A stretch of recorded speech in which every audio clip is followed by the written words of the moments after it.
Hello friends, निर्मित classes में आपका स्वागत है। आज हम आपके लिए फिर से केमिस्ट्री का मोस्ट इम्पॉर्टेंट क्वेश्चंस लेके आए हैं, जो कि बहुत ही इम्पॉर्टेंट है आपके आने वाले एग्ज़ाम के लिए। चाहे वो आपका रेलवे एनटीपीसी का एग्ज़ाम हो या एसएससी का जो एग्ज़ाम आने वाला है, उसके लिए मोस्ट इम्पॉर्टेंट है। तो चलिए स्टार्ट करते हैं। और इसी टाइप का क्वेश्चन आपके एग्ज़ाम में हर बार पूछा जाता है। तो फर्स्ट क्वेश्चन है कि चूना पत्थर का रासायनिक नाम क्या है। तो याद रखना है, चूना पत्थर का रासायनिक नाम है कैल्शियम कार्बोनेट। कैल्शियम कार्बोनेट को ही हम सब क्या बोलते हैं, चूना पत्थर। ठीक है, तो इसका सी करेक्ट आंसर हो जाएगा। उसके बाद है, चूने की पुताई से उत्पन्न चमक किसके बनने से होती है। ये चूना जो करते हैं और उस पर चमक आ जाती है, वो किसके कारण होती है। तो याद रखना है, वो होती है आपका कैल्शियम हाइड्रोक्साइड। कैल्शियम हाइड्रोक्साइड वहाँ पे बन जाती है, इसी के कारण क्या होती है, चूने में चमक आ जाती है पुताई के बाद। उसके बाद नेक्स्ट है, ब्लीचिंग पाउडर का रासायनिक नाम क्या है। तो ब्लीचिंग पाउडर का जो रासायनिक नाम है वो है कैल्शियम ऑक्सीक्लोराइड। ठीक है, कैल्शियम ऑक्सीक्लोराइड, ये जो है ब्लीचिंग पाउडर का क्या है, रासायनिक नाम। ठीक है, चलिए नेक्स्ट क्वेश्चन है कि डॉक्टर, चित्रकार, शिल्पकार आदि के द्वारा उपयोग किए जाने वाले कैल्शियम सल्फेट का लोकप्रिय नाम क्या है। तो आपको पता है कि डॉक्टर, चित्रकार या शिल्पकार जो है वो कैल्शियम सल्फेट का यूज करता है। उसका जो लोकप्रिय नाम है वो है प्लास्टर ऑफ पेरिस। आप जानते हैं कि प्लास्टर ऑफ पेरिस जो है वो ये तीनों यूज करते हैं, डॉक्टर, ठीक है, चित्रकार और शिल्पकार। और प्लास्टर ऑफ पेरिस को ही क्या बोलते हैं, हम कैल्शियम सल्फेट बोलते हैं। तो ये आपको याद रखना है। नेक्स्ट है, निम्नलिखित में से कौन मृदा सुधारक है, यानी कि मिट्टी को सुधार करने वाला इनमें से कौन केमिकल है। तो याद रखना है, ये इसका करेक्ट आंसर हो जाएगा आपका ए, जिप्सम। जिप्सम जो है वो एक क्या है, मृदा सुधारक के रूप में इसका यूज किया जाता है। नेक्स्ट है, अंडे का बाह्य खोल मुख्यतः किसका बना होता है। तो याद रखना है, अंडे का जो बाह्य खोल यानी कि एक सेल होता है वो कैल्शियम कार्बोनेट का बना होता है। तो इसका करेक्ट आंसर क्या हो जाएगा, ए। चलिए नेक्स्ट क्वेश्चन बहुत ही इंपॉर्टेंट है कि विरंजक चूर्ण के लिए कौन सा कथन औसत है। विरंजक चूर्ण क्या हो गया, वही ब्लीचिंग पाउडर को ही क्या कहते हैं, विरंजक चूर्ण कहते हैं। ठीक है, तो विरंजक चूर्ण के लिए कौन सा कथन औसत है। तो याद रखना है कि ये जल में अधिक विलय है, ये आपका औसत है। ठीक है, जल में उतना विलय नहीं होता है ये, इसलिए इसका करेक्ट आंसर क्या हो जाएगा, 67। उसके बाद है नेक्स्ट, हैंज क्लेवर विधि द्वारा उत्पादन की व्यापारिक विधि है, यानी कि जो हैंज क्लेवर विधि है वो किसके उत्पादन की व्यापारिक विधि है। तो याद रखना है, इसका करेक्ट आंसर आपका हो जाएगा ब्लीचिंग पाउडर। याद रखना, ब्लीचिंग पाउडर का जो उत्पादन किया जाता है उस विधि का ही नाम है हैंज क्लेवर। नेक्स्ट है, ब्लीचिंग पाउडर को अधिक दिनों तक खुला छोड़ देने से इसकी सक्रियता घट जाती है, ऐसा किस कारण होता है। तो ऐसा क्यों होता है, देखिए ब्लीचिंग पाउडर का क्या होता है फॉर्मूला, कैल्शियम ऑक्सीक्लोराइड। तो यहाँ पे क्या होता है, जब इसे खुला हम छोड़ देते हैं तो ये जो क्लोराइड है, ठीक है, ये जो क्लोरीन है, ये CO2 से प्रतिक्रिया कर क्या होता है, मुक्त हो जाता है, रिलीज हो जाता है। तो इसका करेक्ट आंसर क्या हो जाएगा, ऑप्शन नंबर फर्स्ट ही, कि CO2 से प्रतिक्रिया करके क्लोरीन मुक्त करने के कारण ही इसमें क्या होती है, ब्लीचिंग पाउडर का जो है सक्रियता घट जाती है, मतलब इसमें आप उतना पावर नहीं रह जाता है। चलिए नेक्स्ट है, लोहा प्रचुर मात्रा में पाया जाता है। तो आप सबने पढ़ा होगा कि हरी सब्जी में लोहा जो है प्रचुर मात्रा में होता है। ठीक है, आयरन इसमें प्रचुर मात्रा में मिलता है। नेक्स्ट है, पत्तीदार सब्जियों में सबसे अधिक पाए जाने वाला तत्व। तो वही बात, लोहा। लोहा जो है पत्तीदार सब्जियों में सबसे अधिक मात्रा में पाया जाता है। निम्नलिखित में से किस खनिज द्वारा लोहा प्राप्त किया जाता है। तो आपको पता है कि लोहा जो प्राप्त किया जाता है वो किया जाता है हेमेटाइट से। ठीक है, हेमेटाइट इसका करेक्ट आंसर हो जाएगा। नेक्स्ट है, हेमोग्लोबिन में उपस्थित होता है। तो आपको पता है हेमोग्लोबिन में कौन सा तत्व उपस्थित होता है, लोहा। उसके बाद है, निम्नलिखित में से किससे टेप रिकॉर्डर की टेप लेपित रहती है। तो याद रखना, टेप रिकॉर्डर की जो टेप लेपित रहती है वो रहती है फेरो मैग्नेटिक चूर्ण से। ठीक है, बी इसका करेक्ट आंसर हो जाएगा। उसके बाद है, निम्नलिखित में से धातु अमलगम नहीं बनाता है। तो अमलगम क्या होता है? अमलगम होता है जब पारा यानी कि लेड, ठीक है, किसी धातु से मिलता है, ठीक है। तो यही क्वेश्चन है कि कौन सा धातु अमलगम नहीं बनाता है? तो याद रखना है लोहा। लोहा जो धातु है वो अमलगम नहीं बनाता है। बाकी जितना भी धातु है वो क्या बना लेता है? अमलगम। किसके साथ मिलके? पारा के साथ मिलके। चलिए नेक्स्ट है, एनीमिया किस तत्व की कमी से होता है? याद रखना 76 का ये जो करेक्ट आंसर हो जाएगा लोहा।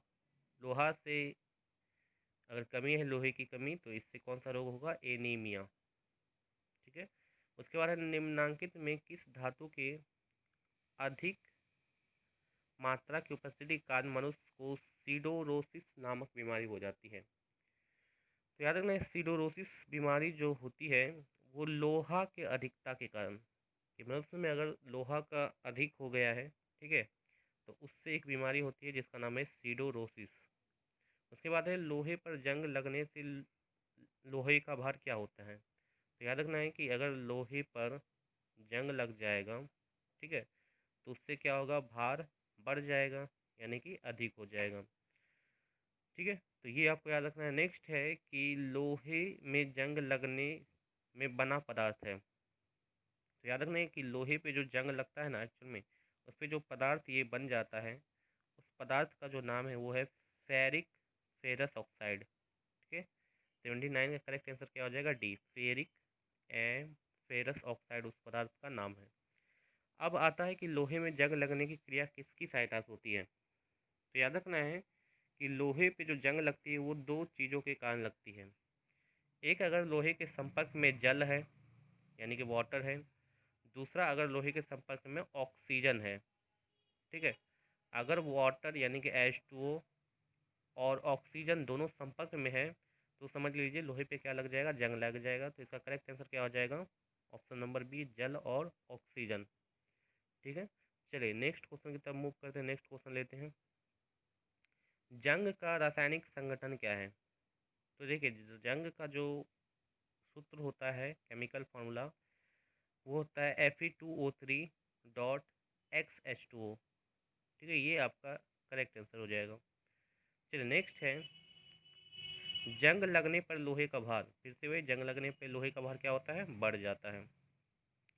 चलिए नेक्स्ट क्वेश्चन है कि लोहे की सतह पर लगाए जाने वाला पेंट लोहे को जंग लगने से बचाता है क्योंकि वह, तो देखिए लोहे पर जंग क्यों लगता है? आपको पता चल गया लोहे पर जंग क्यों लगता है। क्योंकि अगर उसके संपर्क में वाटर है, ठीक है, यानी कि पानी है उसके संपर्क में, और दूसरा क्या है? ऑक्सीजन है।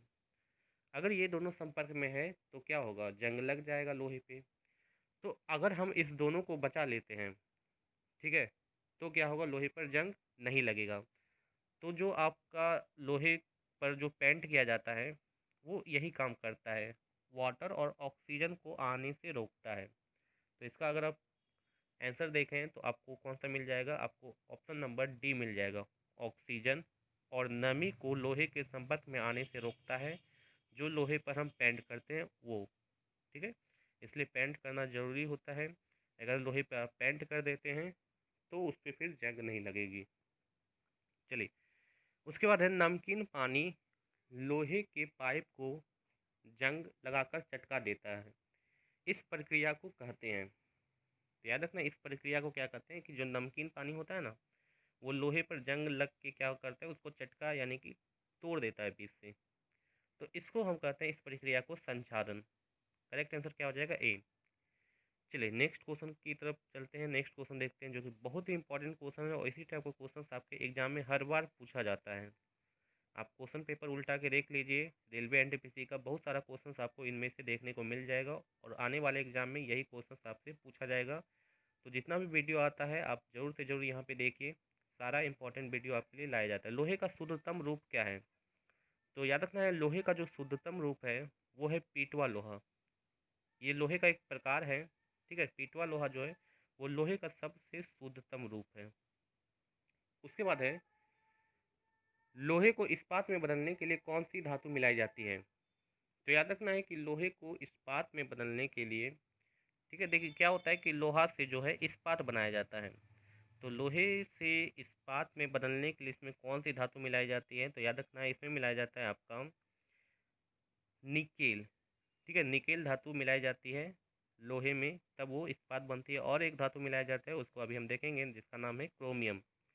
क्रोमियम ही इस धातु में मिलाया जाता है।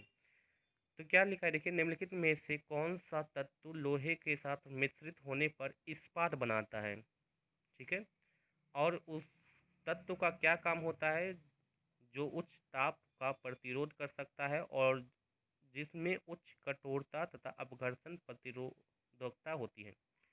तो देखिए क्या होता है कि जो आपका इस्पात होता है, ठीक है, वो बहुत ही कठोर होता है, ठीक है।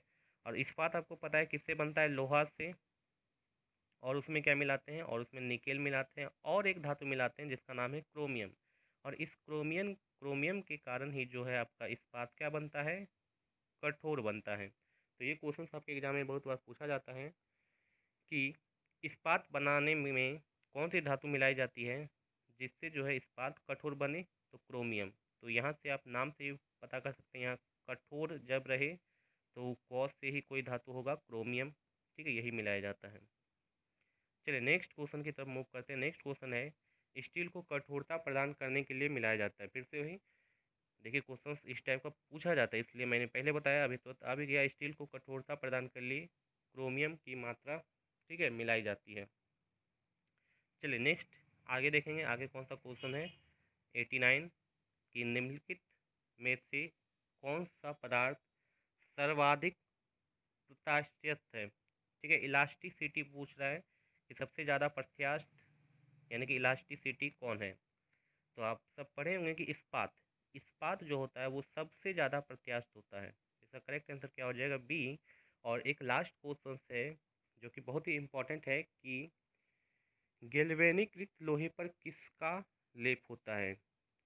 लोहे को क्या किया जाता है, गैल्वेनीकृत किया जाता है, तो उस पर किसका लेप चढ़ाया जाता है। तो आप सभी ने पढ़ा होगा कि उस पर जस्ता जस्ता धातु का परत चढ़ाया जाता है लोहे पर, जिससे वो क्या हो जाता है, गैल्वेनीकृत हो जाता है, ठीक है। इस प्रोसेस का ही नाम है गैल्वेनीकृत करना। तो ये इसका करेक्ट आंसर हो जाएगा।